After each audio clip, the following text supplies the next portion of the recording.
Hello and welcome to the new episode of the podcast. So today's podcast is not like the traditional ones that we have been doing related to the defense technology, the space technology, and the security aspect, but it is more focused on the current issue of India and Pakistan.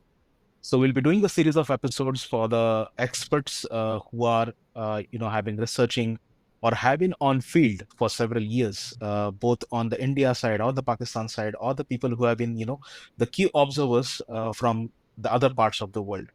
So today we are kicking off this series with this new guest, with Lieutenant Colonel Sodhi, who had been serving the Indian Armed Forces for several years and now has been spearheading some of the media publication and is an expert in the current affairs related to the India, Pakistan, as well as several conflict-related research.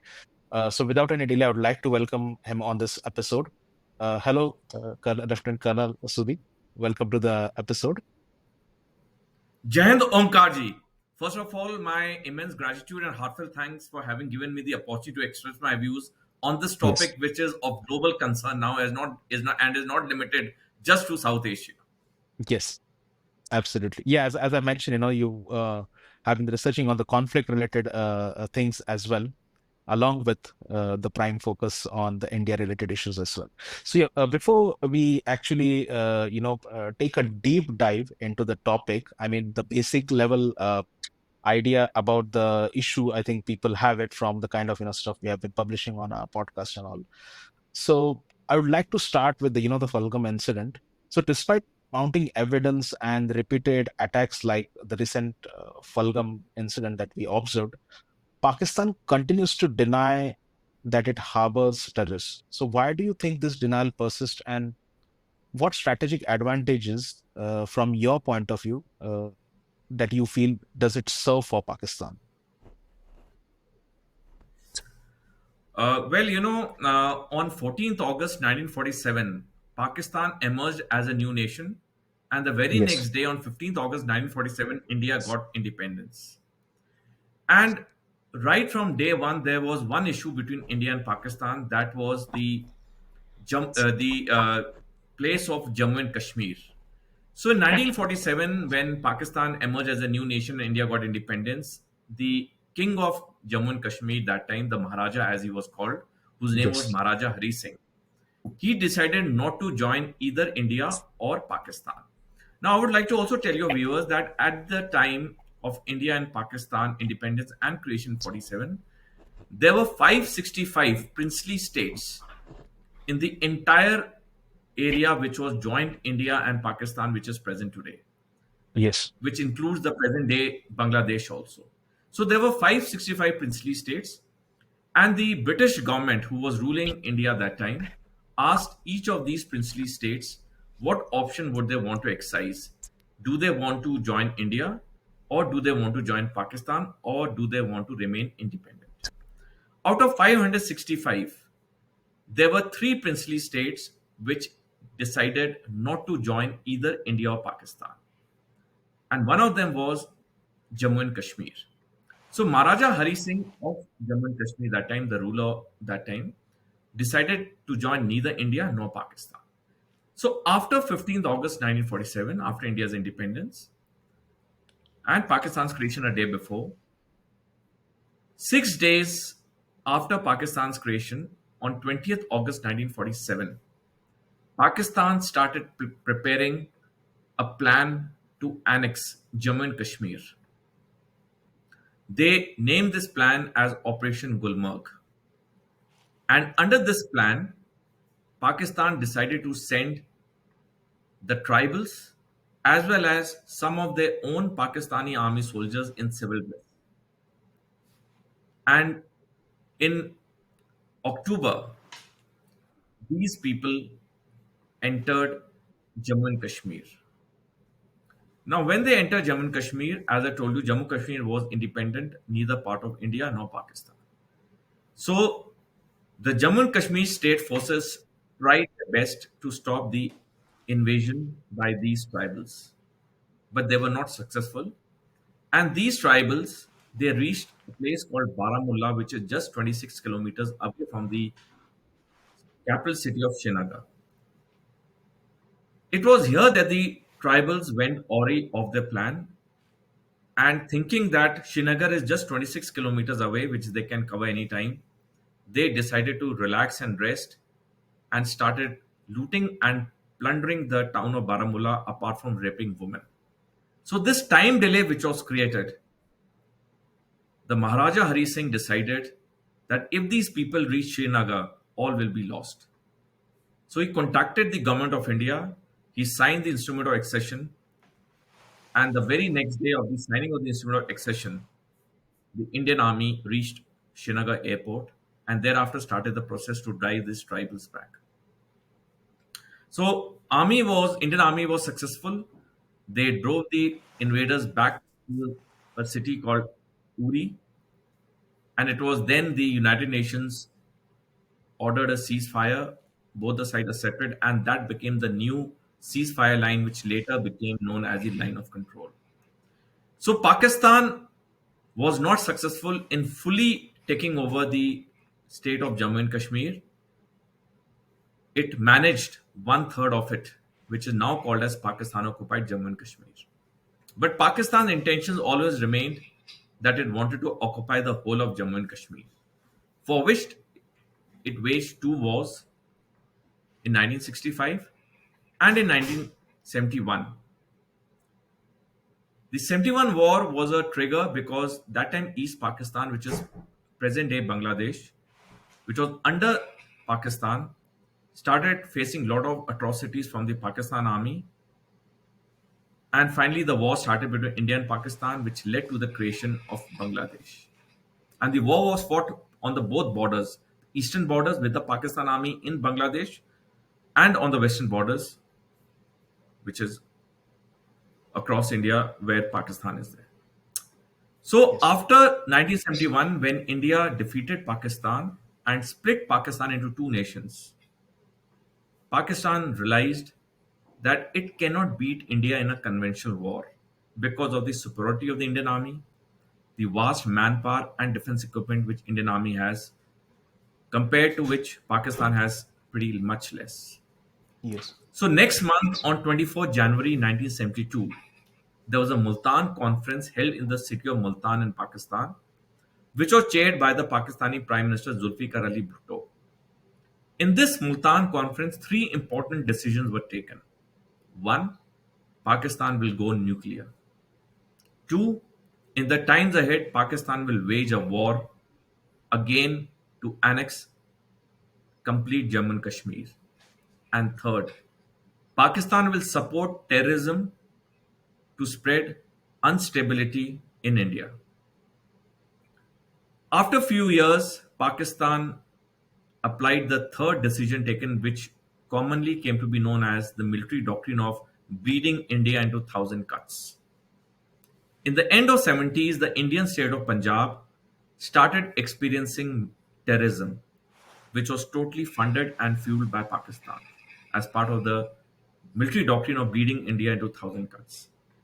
Terrorism in Punjab went on for 15 years, which was finally crushed, and today there's total peace and prosperity in the Indian state of Punjab. But in end of 1989, Pakistan started sponsoring terrorism in Jammu and Kashmir. And it has been 36 years since there is terrorism in Jammu and Kashmir. Now, this Pahalgam terror incident, which happened on 22nd April in the tourist city of Pahalgam in Jammu and Kashmir, which saw 26 men being killed on the profiling of the religion, was part of this doctrine of bleeding India into thousand cuts. Now, if we remember, the second point which I said in Multan conference was to wage a war for Jammu and Kashmir in the times ahead. Now, this terrorism which is going on in Jammu and Kashmir is part of a larger strategic aim of Pakistan. The larger Yes. strategic aim of Pakistan is to wage a war on India for Jammu and Kashmir, which all timelines in public domain point to the year 2035 when Pakistan and China together will wage a two front war on India. Now, In 2035, the first attack will be done by Pakistan for Jammu and Kashmir, and China will step in to assist Pakistan, launching a war on India on its eastern borders to annex the Indian state of Arunachal Pradesh. So Just that to is why, interrupt, sorry. So you mean 2035? They are planning for that level of action, like literally 10 years from now. Okay. yes, exactly. On 17th of March this year, Yeah. General Upendra Dwivedi, who's the Chief of Army Staff of the Indian Army, said in a statement that a two front war is no longer a possibility for India, it's a reality. This means two front war has to Yes. happen, which the Indian Army Chief has said in a statement. Unquote. And all timelines in public domain, like I said earlier, point to 2035. Now, somebody would like to ask me, why 2035? Yes, I Why had the not same after 2 or question. 3 years? Yes. Yeah. That is because for China, the first and foremost military aim is to annex Taiwan, for which Yes. it will wage the war for Taiwan in 2027. On 3rd February 2023, William Burns, who was a director of the CIA, the spy agency of USA, said in a statement that in 2027 China will wage a war to annex Taiwan. So China's first military aim is Taiwan, then it will wage a war to annex Spratly Islands in 2029, and then the 2035 two front war. This will be the third of the last, they'll be the last of the three wars that China will fight under Xi Jinping as the president, because by that time 2035 comes, Xi Jinping would be in his last stages of being the president because of ill health. Now, I have analyzed all this in detail in my book, China's War Cloud, The Great Chinese Checkmate, which was released last year in New Delhi, India, by Jal Naravane, the ex Chief Army Staff of the Indian Army, and whose foreword has been written by Admiral Karambir Singh, the ex Chief of Naval Staff of the Indian Army. I've given numerous pointers to point of the 2035 two front war. Now, coming back to the present question, Pakistan will keep terrorism alive in Jammu and Kashmir till 2035, because that is the time it will wage the two front war with China. We have seen for 36 years everything has been done by India, whether diplomatically, whether economically, whether militarily, but Pakistan is not ending the support to terrorism.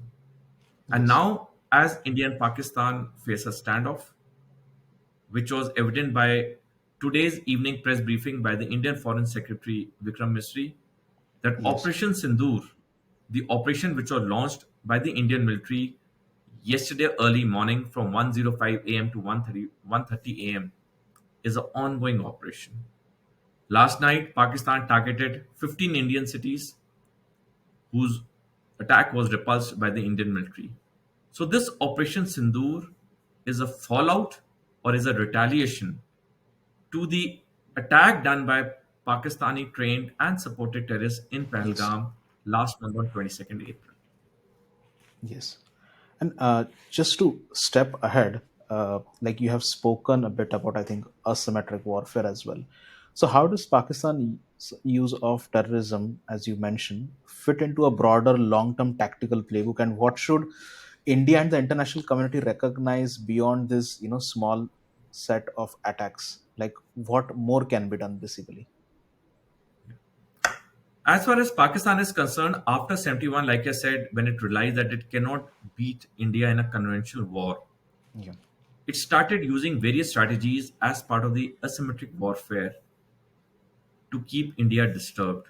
And like I said, terrorism was one of the tools Pakistan employed. Utilized. Yes. But as time has passed by since 1971, where now technology has come in a big way, Yes. Pakistan has started using misinformation as another tool to set a wrong narrative,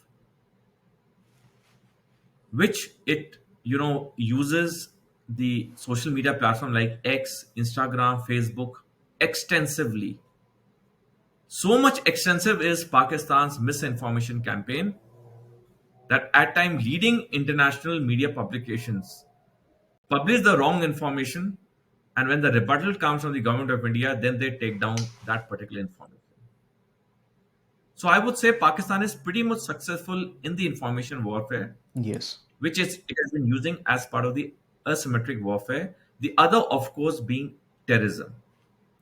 Now we also have to understand that the future wars will be fought in six domains. Till now, all the wars were fought in three domains: land, sea, and air. But the future wars, where China is involved, and by China, I come back again to the point of the two front war of 2035. The future wars will involve six domains: land, sea, air, cyber, electromagnetic spectrum, and space. So Pakistan is totally colluding with China in all the six domains and preparing for the 2035 two front war. Now, what can India do? Well, India, like I said, has done a lot diplomatically, economically, militarily, but still the menace of terrorism isn't going. It has reduced drastically, there's no doubt. In 1996, 1,904 civilians and security personnel were killed in Jammu and Kashmir. The figure dropped down to 84 in 2012. And last year in 2024, the figure was 127. So we see a massive drop from 1,906 to 127. But it is not completely finishing, like I said earlier, in the Indian state of Punjab. That is Yes. because there are there are few people in Jammu and Kashmir, the local residents, who are providing support to these terrorists. You see, like it is important for a human to breathe, to remain alive. We Yes. cannot stay without air for after a few seconds. We start gasping. Similarly, for the terrorists to survive in any place, they need local support. Without local support, no terrorist can survive in a place for even one day. So there are few people in Jammu and Kashmir who are providing the local support. Now, what can India do? Two things India has to do on priority. One, India has to frame the national security strategy. We have to clearly bring out in public domain what are our external threats and what are our internal threats. China has a national security strategy, Pakistan has a national security policy, but we don't have any. It is very strange, which I've been speaking on various forums. When a terrorist incident like 26/11 Mumbai attack happens, Pulwama happens, Pahalgam happens, for a few days the entire country is talking about Pakistan. And after a few days, when things subsides, then we are engaged in a cricket match between India and Pakistan being played in Champions Trophy in Dubai. That time we don't remember that we are playing with the enemy country. That time people say no, sports and war should not be mixed. Why it should not be mixed? The soldiers are fighting for the country. Yes. How is it possible there's an enemy of mine and my one family member is having a drink with him or a dinner with him, but I am fighting with that chap? What I mean it has to be whole of the nation approach. So that is why my first point is a national security strategy should be framed and formulated in the shortest possible time and put in public domain. The next point is the way India has retaliated militarily successfully by launching Operation Sindoor at nine places. And this Operation Sindoor, I would like to tell the viewers, it's a very different surgical strike than what was carried out before yesterday. All these surgical strikes earlier, most of it is not in public domain, but two of them which are in public domain, the Uri surgical strike of 2016 and the Balakot of 2019, were confined to the Pakistan occupied Jammu and Kashmir where only one target was targeted. But Operation Sindoor, which was launched by India yesterday, targeted nine terrorist training camps or sites, five in Pakistan occupied Jammu Kashmir and four in main Pakistan. Yes. So this was a big change than what was done earlier. So there were multiple And this targets. time, multiple targets across the entire spectrum of Pakistan, not limited Yes. to Pakistan occupied Jammu and Kashmir, which had been doing earlier. And the other great highlight of this operation is that our forces did not cross the line of control or the international border. By remaining within our side, we carry out this massive destruction, in which, as per the reports of today, more than 100 have been killed. But I'm sure as time goes by, more details will emerge. So, we need to carry out such strikes regularly and repeatedly. India has to be active, not reactive. Till now, we Yes. are reactive. Pakistan does Pulwama, we do Balakot. Pakistan does Pahalgam, we do Operation Sindoor. Not any longer. We should build on the success of Operation Sindoor. We should launch attacks Yes. whenever we feel we have credible information of terrorist training camps starting up again. Look what Israel does. Israel, moment it gets information about certain activities which are anti-Israel, either in West Bank or in Gaza Strip, it just attacks Yes. it. It doesn't care about the world, thought process, what the world leaders will say, because when you're running the country, you have to be responsible for your own country. So, my second point is India has to be active, not reactive. We should build on the success of Operation Sindoor, learn a lesson from Israel, and launch these attacks whenever we find any terrorist training camp or a launch pad coming up, either in Pakistan occupied Jammu Kashmir or in main Pakistan. I absolutely agree with you on this point that the key takeaways are very important after I think the every crisis that the country faces, and you integrate those key takeaways within your national security strategy, or within your armed forces to take the action, or try to basically improvise. It shouldn't be in this way, that if someone is attacking you continuously and then you just retaliate, that shouldn't happen. I agree with you on that part. you know a little bit, stepping outside of the zone of the mainstream conflict, just from your perspective and from your experience, when we look at Pakistan's internal situations, primarily the political instability, economic collapse, and the rising radicalization, how does this crisis reflect the bigger long term threat to the regional stability? Because I believe it's I mean, when certain, neighborhood, if any neighborhood, in our household also, if any neighborhood becomes unstable, it creates a problem to us also, and along with us, the other member states as well, who are the small countries which are nearby to us. So, from that perspective, what are your thoughts on this issue from the bigger picture point of view? Well, I totally agree with you. A unstable neighborhood has problems for each one of its neighbors. And Pakistan is Yes. a classic example. I would like to tell your viewers that in 1950, 3 years after India had got independence and Pakistan emerged as a new nation, Pakistan's economy was better than India's economy. Pakistan's per capita GDP in 1950 was 83.3 American dollars. India's was slightly less at 82.2 American dollars. But what changed from 1950 to 2025 when India has emerged as the fourth largest economy and Pakistan is on its way to bankruptcy? It is policies and decisions, policies and intent.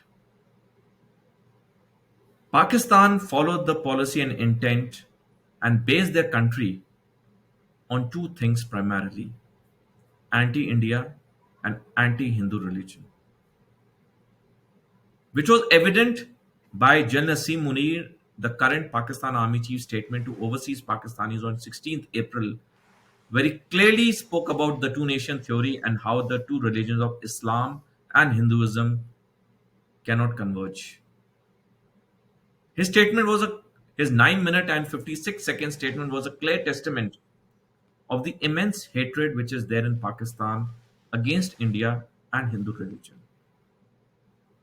So, whatever the peaceniks may say, in India we have some peaceniks who talk of Aman ki Asha, where peace with Pakistan should be brought through dialogues and diplomacy. Well, I can assure the viewers today, it has been 78 years. India has tried everything in the rule book, but we have not been able to make peace with Pakistan because their foundation is based on two things: anti India and anti Hindu religion. And this cannot change in Pakistan. Yes. So, if it cannot change in Pakistan, we have to change our tactics, our strategy. Yes. I compare, in the various forums I appear, I compare Pakistan to a poisonous snake. And I don't mince my words because I have seen my own regimental soldiers dying because of Pakistan. I may get emotionally charged up while saying this, but I'm fully justified in saying this because I've seen my own soldiers dying because of Pakistan. Like, to save a human life, we have to kill a poisonous snake. There's no other alternative. Similarly, for India's security, Pakistan has to be crushed militarily. We have exactly 1 decade to crush Pakistan militarily. Else, the same Pakistan with China will wage the two front war in 2035, which I've just talked about. And Yes. Operation Sindoor should be the start point for crushing Pakistan militarily. And we have seen it happening last night, as was evident by the press briefing today evening. There have been, retaliation by Pakistan, which India has responded with full force and fury. So definitely, I'm convinced that Operation Sindoor is going to be a turning point in how India is going to deal with Pakistan. Yes. I agree with you on especially that point, the religion point. I feel religion shouldn't be the basis for any country. And being based here in France, also, I always tell people, even the United States and all, the Constitution says that, it's a Christian country. But I think India is one of those nations, the biggest democracy of the world. There is no religion basis. It's we are actually secure, not secular, not only just by saying, for the purpose of saying, we are secular on paper. I believe this is something that makes the country very much different.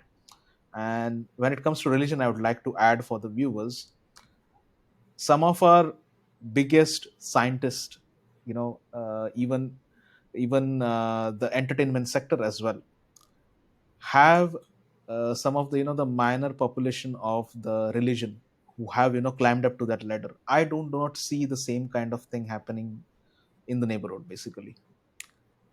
Because Dr. APJ Abdul Kalam, I feel India as a country has never discriminated in terms of religion when it comes to either a national security or any kind of profession. So I believe that that kind of same implementation should have been done by Pakistan back in those days. But I think right now it is completely out of hand, because I think the generational things have been passed, and I think I mean, it's unfortunate that no one can basically change it internally by going into that country. Things changed for the worse in Pakistan after India defeated Pakistan in 1971, which I explained in the Multan conference. Another thing happened in Pakistan in 1972. Pakistan made a new constitution for itself, and Article A of the new Constitution of Pakistan, which was framed in 1972 but officially implemented from 14th August 1973, Article 2A of the present Constitution of Pakistan clearly states that Islam is the state religion of Pakistan, and Pakistan will do everything possible to propagate Islam. So we have seen in the last few decades after this constitution came into force in Pakistan how the minorities in Pakistan, be it the Hindus, Yes. be it the Sikhs, be it the Christians, have been tortured, killed, forced to convert. So, like you rightly said, Omkar, India is a shining example today. And what more example can be that I am sitting in front of you, Yes. being from a minority religion, being a Sikh myself, and I'm discussing. Yes. Is it possible in a state like Pakistan? In fact, if God were to ask me in my next birth in which country I would like to be born in, I would unhesitatingly and unflinchingly say India. Because Yes. India is the only country in the world which is safe for all minorities, be it Yes. Muslims, be it Sikhs, be it Christians, be it Jains. And like you rightly said, India has numerous examples where citizens of minority religion have reached the highest pinnacles of fame, Yes. glory, government positions, irrespective of the religion Yes. that they practice. based on Absolutely. merit. I think I'd So like to this is mention, India's. yeah, I'd like to just mention Mr. Ratan Tata's name over here as well. I think that the community that he comes from is something that has always appreciated India in a certain way that, they had no way to go, and India actually at that time gave them a refuge. So, yeah, absolutely. So Uh, today yeah, also, in today's press conference, in the yesterday's press conference by the government of India, we saw two women officers, one a Muslim officer from the Indian Army, one a Hindu officer from the Indian Air Force briefing. What more example can the world see? I think the world has a lot to learn, and especially our troubled neighbor. Why I say troubled neighbor? Because, like they say in philosophy, if a person is troubled within, he can never let his neighbors remain happy. happy. He can Yeah, never let his any acquaintances remain happy. Because Pakistan is a troubled nation within, it is creating trouble. absolutely. The day a person becomes relaxed, the day a person becomes composed, he stops troubling others because he Yes, enjoys his peace and prosperity, which unfortunately is not the case with Pakistan. Pakistan. Yeah, I agree with you on that fact. But I think we are at the end of the episode at the moment. So this is the final question, and I think you can take the complete wheel into your hand to navigate through for this answer. So, given your military experience, what concrete steps should India take and its allies should take diplomatically, economically, and militarily to not just respond to terrorism but to dismantle the larger infrastructure that sustains inside of Pakistan? I mean, I agree with the fact that you mentioned a few nuggets related to, okay, we should keep on continuing, this kind of action. But can you elaborate a little bit on diplomatic side a little bit and the economic side as well? Well, India has to be aware that a two front war is on the horizon, which is a decade from today. Before that, China will not allow Pakistan to wage a full fledged war on India because of Taiwan, the reason I explained earlier. We have seen in the last four wars that India and Pakistan have fought. The four, I mean 1947, 65, 1971, and 1999 Kargil War.